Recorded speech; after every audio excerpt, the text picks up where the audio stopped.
Hello and welcome to this special broadcast. I'm Esther Awuni. Now, it's that time again where Nigeria's Central Bank Governor, Godwin Emefiele, will outline the position of Nigeria's Monetary Policy Committee in the committee's first meeting of the year. Now, looking at the global environment for monetary policy, central banks around the world are still in a battle to tame inflation this year. In the U.S., inflation is showing encouraging signs, but still a far cry from the Fed's target of 2%. Well, meanwhile, European Central Bank is expected to raise rates by 50 basis points in February and March this year. Now, here in Africa, the South African Reserve Bank is set to decide on rates later this week. Meanwhile, Ghana's Monetary Policy Committee will begin its meeting today as inflation continues to be stubbornly high at over 54%. The committee will announce its decision in a press conference next Monday, that's the 1st of January. Now, coming back home, Central Bank Governor Godwin Emefiele resumed his duties last week after his annual leave. In December, the MPC members unanimously decided to raise the MPR by 100 basis points to 16.5% in its final decision in a tightening cycle that began in May last year. Nigeria's headline inflation, we saw that easing slightly to 21.3% last December. Now, quite a lot for the MPC to consider today. Now, to discuss the options before the committee, my guests today are Bismarck Rewane. He's the CEO of Financial Derivatives and a member of the Presidential Economic Advisory Council, and Abdulrahman Yunusa, a former council member of the Chartered Institute of Bankers of Nigeria. Thank you so much, Bismarck, for joining us. And of course, Abdulrahman, thank you also for joining us today. Bismarck, let's start with you. We have about 20 minutes for this conversation before the CBN governor comes on. Expectations for the MPR today? Typically, central banks or, not central banks, open market committees, and in this case the MPC, are always wary about making changes in the run-up to an election. We have an election in 30 days, and therefore any move you make, either tightening or loosening or maintaining status quo, could be interpreted in, as to be politically motivated. So our sense is that based on the political environment in which we are operating right now and the sensitivity of the elections that are coming, of the world's 5th largest democracy, then it is unlikely, even under normal circumstances, if you wanted to tighten, to do that. Secondly, we had an inflation blip downwards right now.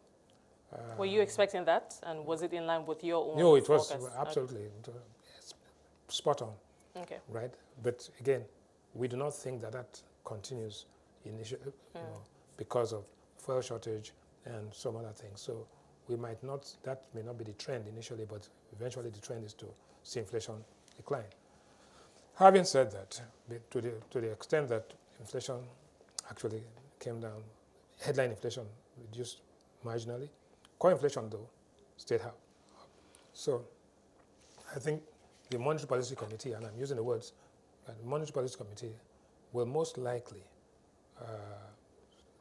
tend to exercise caution and say, let's wait until the next meeting, which essentially be March 21st, 22nd or something, which is exactly a week or so, or 2 weeks after the governorship election, in which case they'll be free to do exactly what they want to do based on pure macroeconomic considerations. Right. Secondly, without trying to take too much of your time, I think that we've seen the Naira appreciate from 815 or so third quarter, fourth quarter last year, and now it's trading at about 750, 755 in the para market. So in terms of currency volatility, we've seen a little bit of convergence. The official rate has gone to 462. And so in a perverse way, we've seen some kind of movement towards equilibrium, even though very far away from where we would like to be. So that gives me the sense that most likely we would hold. Committee will vote to hold. Abdulrahman, let me bring you in here. Now, this is a committee that has struggled to tame inflation. We saw a 500 basis point hike last year. We did see that slight easing, as you also saw, of inflation last December. But Bismarck says that, look, that may be a flash in the pan. We may see an upward trend going forward. But what are your thoughts? What kind of comments are you expecting to hear from the committee members, the CBN governor today? Okay, yes, thank you, Esther. And for me, I think there are two views. There is a view as to what we would like to hear, which is different from what I also think we may hear. So maybe I should start with what we would like to hear. What we would like to hear is that the inflation is decelerating, and therefore the policies put in place appears to be working. All the hiking rates appear to be working, is slowing down the growth of money supply, and therefore there is no need to increase rates again at this point. Allow the rates increases in the past to begin to work through the system and hopefully moderate the inflation further. So that's what we would like to hear. But unfortunately, the sentiment of the market is in the direction of some possible increase, all in the fear of exchange rate devaluation. I note Riwani's point that yes, there has been some appreciation in the naira, but we know that is fundamentally a market fluctuation. All the fundamentals of the market still remain largely the same, which is an over-dependent economy imports. So it's possible there's going to be some marginal increase, but I think even the CBN and the rest of the MPC members are not likely to go anywhere near the 1% increase that they did in November. So maybe at the most, a 50 basis point increase. And if wishes were horses, we'll expect them to have it stay as it is for the rest of this political environment, knowing that election is this month or next month. Yeah, so your position is that there's a possible rate hike of up to 50 basis points. Max, yes. All right, let's talk about the state of the economy. Obviously, the the governor is going to go through that global events and the domestic economy. Let's start with the budget. Of course, for 2023, over 21 trillion, we have a 12 trillion naira deficit. So questions, and there have been several conversations on all our live shows on how we're going to fund this budget, where the money is going to come from, and there's also the issue of debt service and how we're going to service existing debt. Last year, according to the DMO DG, 80.6% of the government revenue was spent on servicing debt, and that we're hearing that that percentage may even climb this year. So, but what are your thoughts? What comes to mind for you? We have a new government that's coming in. Things could possibly change. We don't know. We don't want to speculate, but how do you see this playing out? First of all, things will change. The budget has been prepared for 12 months by a team that will be in place for 12 weeks. In other words, I'm taking 12 weeks for the election. After the election, once there's a new sheriff in town, everything is out. So, but let's step back a little bit. We heard the news yesterday that revenue collected was 10.4 trillion, which is 58%. Federal inland revenue. Federal inland revenue, 58% higher than what it was. So it might be, the actuals may be better than the projected, and we don't know yet because we have to see what was actually spent. My sense is that what was actually spent will be much higher than what was projected. So it might mean that the deficit could be higher. I'm not sure. Okay. Secondly, the interest rate environment in which we operate in has moved from tightening, when I say not the policy rate, the actual interest rates. Treasury rates have come, the one-year treasury rates have come down from almost 14% to 8%. 90 days have come all down to 2%. So this, while on one hand you are signaling policy rates increasing, on the other hand you are seeing actual interest rates declining. Thirdly, you are trying to refinance and actually securitize your ways and means. And the suggestion is that you're going to do it for 40 years at 9% per annum with a 3-year moratorium. No, ouch, that's not going to go anywhere. So there are conflicting signals going to the market by an outgoing administration. So basically what that means is that you'll find that when the unknown unknowns are becoming more than the known unknowns, Therefore, there's investor paralysis. That's what you're beginning to see already. So what we need is clarity.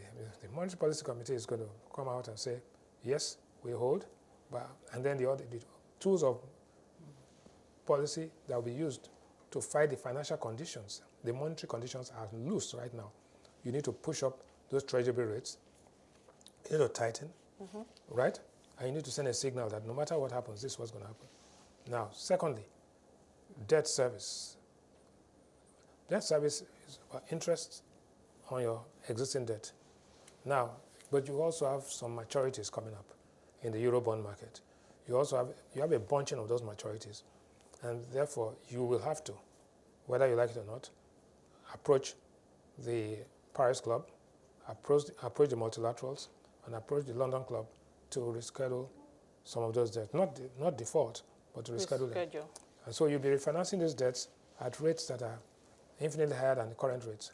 Therefore, that debt service number you're talking about in dollar terms will increase, in naira terms will increase.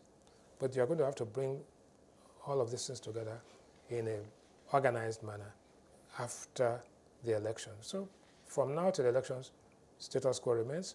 But after the elections, you could begin get to see some tightening, but things get better because everything we put together with a fresh start coming up in May 29.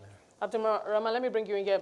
You listened to Bismarck just now talking about mixed signals being sent to the markets. But I'd like to take you up on the, perhaps we don't know if the CBN is going to, probably wouldn't, the securitization approval from the National Assembly. The federal government is still waiting for the, of course, the 23.7 trillion naira ways and means. Now, the DMO has said if it's approved, that will take our Nigeria's debt stock to 77 trillion. But how do you see that playing out? Will we get this approval?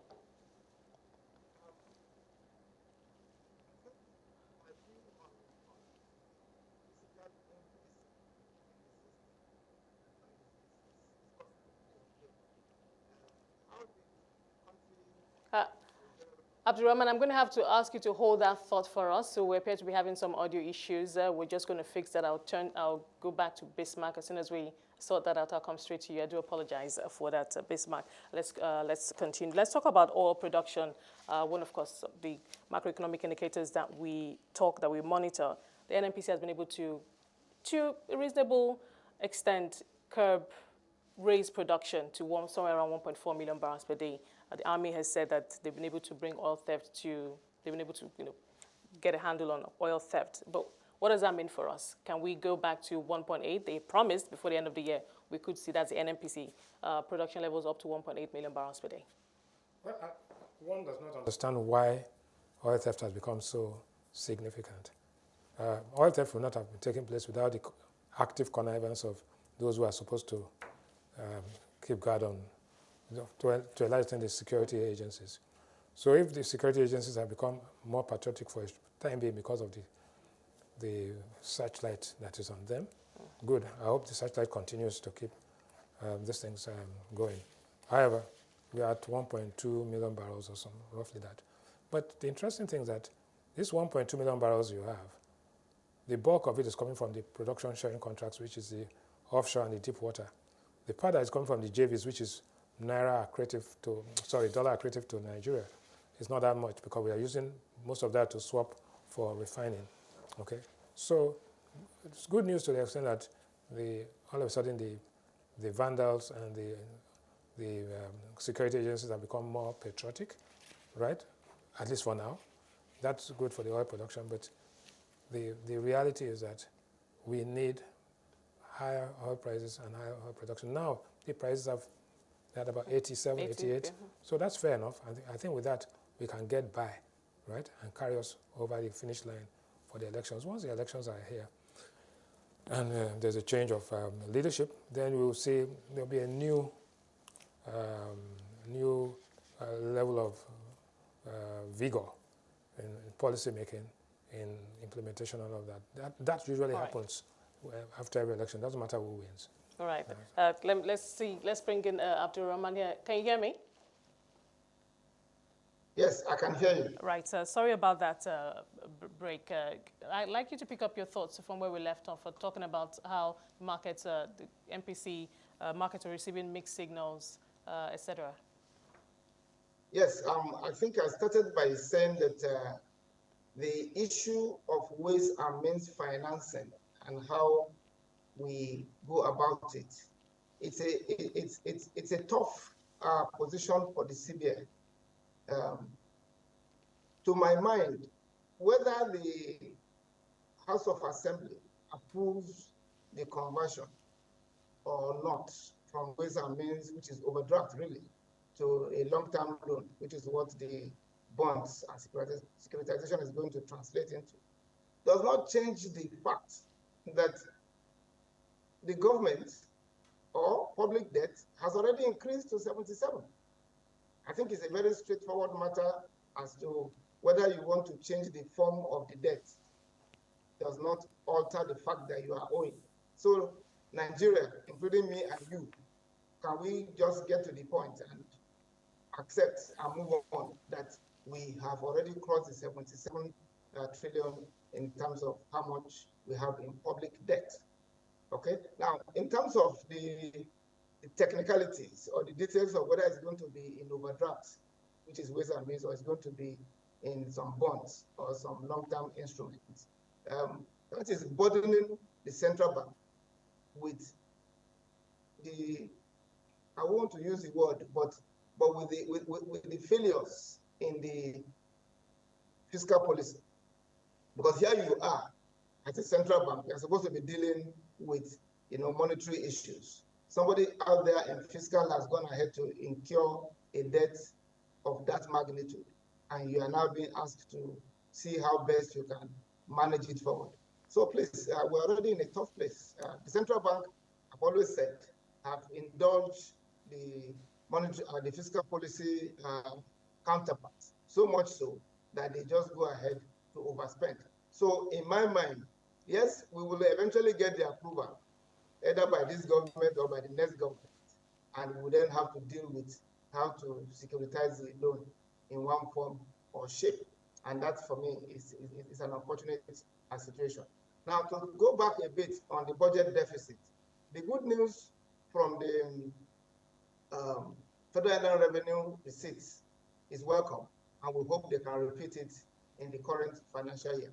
However, what BJ did not add is that the provision for subsidy in the new budget for 2023 appears to have stopped as at June or July. So it's a case of the outgoing government providing for subsidy up to June and telling the new government to worry thereafter. So again, we are likely going to see another round of issues on the issue of subsidy as soon as the next government settles into. Thank you so much for your thoughts, Abdurrahman. Bismarck, you heard what he just said. Supplementary budgets, 1 trillion. Another from the Ways and Means also to fund the subsidy, petrol subsidy up until June. Now that's something obviously that the new government is going to have to worry about beyond June. And we know that there has been some borrowing even to fund this subsidy. But I'd like to talk about the overall economic growth, 2.25%, I think, Q3 GDP. We're still expecting Q4 GDP numbers. But what is to be said about our overall economic growth? We know that CBN has done so many intervention schemes to boost different sectors of the economy. No, I think, first of all, let's get away from one misconception. CBN is in charge of monetary policy, not fiscal policy. CBN's target is to fight inflation, not to stimulate growth. But we have seen them go beyond that several times, and they've said it themselves. What is the total amount of intervention? 3-4 trillion naira, 5 trillion naira in a 170 trillion naira economy. It doesn't even move the needle. So it's good for television and optics, but it doesn't do anything. You had all of this agricultural intervention and all of that. What's been the outcome? Agricultural growth even declined. So we must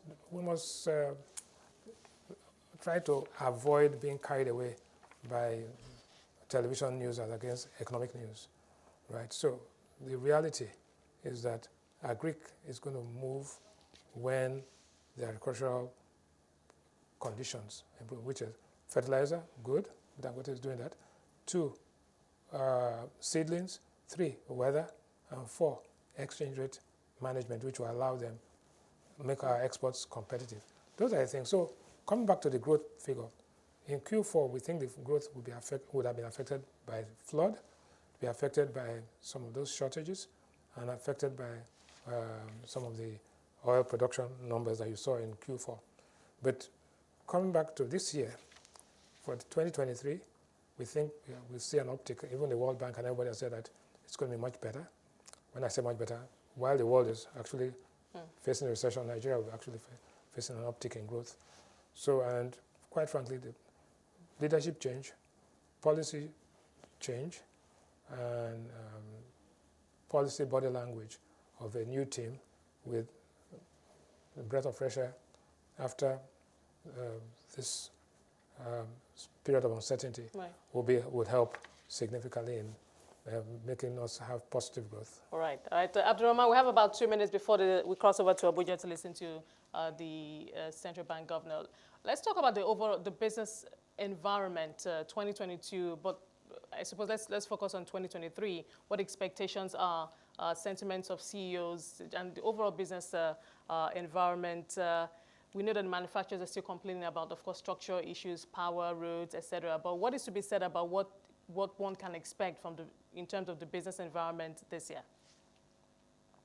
Thank you. I think the business environment this year will continue to be very tough. I think insecurity remains at the top agenda for virtually every player in the system. Bismarck has talked about things that will make the agri sector to come back to growth, and that again will not function optimally except there is security, because most of the people who have farms have started abandoning them, which I'm sure is not a good omen for the agricultural sector. Now, in terms of the day-to-day, what bankers would like to see, I think, is a bit of clarity and reduction in the what do we call conflicting signals. We talked about markets, expecting rates to go up. Meanwhile, actual interest rates in the market, in terms of monetary instruments, they're actually on the very low side. If you take deep bills, take bonds, and to worsen all of this is the fact that actual interest rates in terms of lending is actually very high. I hear somewhere up to even 30% is the effective cost of borrowing, in our environment. That portends a very, very tough environment for 2023. To Abuja, where the central bank governor, Godwin Emefiele, will announce today's decision of the Monetary Policy Committee. In the meantime, still with me in the studio is Bismarck Rewane, CEO of Financial Derivatives, and of course, joining us also today is Abdurrahman Yunusa, former council member of the Chartered Institute of Bankers of Nigeria. Bismarck, while we wait for the governor, let's talk more about the Buhari administration. 8 years now, with just 4 weeks to the election, and some parameters, power, for instance, we're still around 5,000 megawatts, just under 5,000 megawatts. More like 4,000. We've seen more like 4,000. We've seen infrastructure upgrades here and there, the Niger Bridge, second Niger Bridge, and all of that. But what do you have to say, if you were to your assessment, if you will, of 8 years of the economy under the Buhari administration? You can't take 8 years in isolation. There's COVID, Ukraine, Russia, oil downturn in prices and all that. There's so many things. So you just don't take it in isolation. But by and large, what had to be done had to be done. It could have been done better. So there was suboptimality. There were policy shifts that were not ideal. We did a lot of the right things at the wrong time. So generally speaking, fair enough, but all that's water under the bridge, right? Right now, what you should focus on is what happens next. What is ahead? Okay, Abdurrahman, let me bring you in here. What is your own assessment, looking across key macroeconomic indicators? Talked about power with Bismarck. Okay, I think for me, I see the Buhari administration largely as a missed opportunity.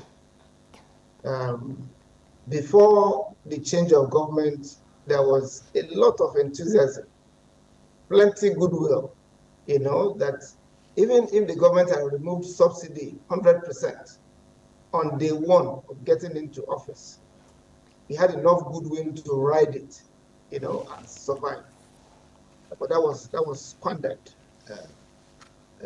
We had opportunity to fix the power issue, address it head on.